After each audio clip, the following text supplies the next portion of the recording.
In 2026, Niagara general contractors can recover up to $245,000 in capital offsets for a single custom home build.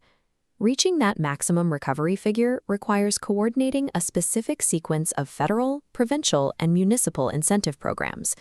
The entire funding ecosystem operates on a strict 12-month eligibility schedule. Missing this timeframe leaves the money on the table. Removing the 8% provincial and 5% federal HST on eligible custom builds up to $1 million triples maximum relief to $130,000. To secure this plateau, purchase agreements or project commencement must execute strictly between April 1, 2026 and March 31, 2027. Securing agreements even one day late will cost your clients over $100,000 in lost project liquidity. At the municipal level, St. Catharines is deploying federal housing accelerator funds to drive gentle density through accessory dwelling units. Funding operates on tiered limits.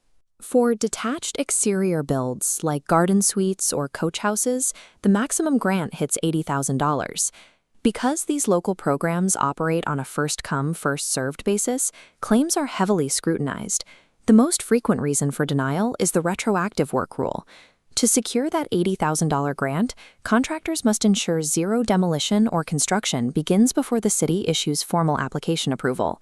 For energy upgrades, the Ontario Home Renovation Savings Program offers up to $12,000 to offset the premium costs of replacing traditional fossil fuel heating. This 2D cross-section illustrates the mandatory technical specifications for those funds. To capture the maximum amount, projects must include minimum R50 attic insulation and a cold climate variable capacity heat pump. These upgrades follow a strict administrative sequence. A registered energy advisor must conduct a pre-retrofit audit, and the building envelope must be sealed before sizing the mechanical systems. Skipping this sequence creates an oversized, inefficient heat pump that inflates electricity bills and immediately disqualifies the rebate claim.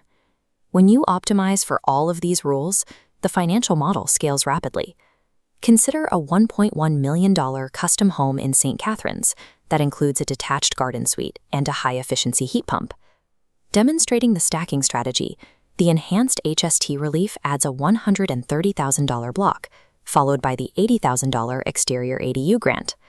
Adding $16,000 in regional development rebates, $12,000 in energy incentives, and the $7,500 federal multigenerational tax credit pushes total recovery to a peak of $245,500. Through precise administrative coordination, that strategy recovers over 22% of the total project capital. Capturing capital at this scale requires a pivot.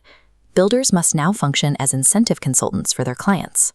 This requires 3 operational standards: pre-qualify all client properties, schedule energy audits before starting any demolition, and execute every purchase agreement before the March 31, 2027 cutoff.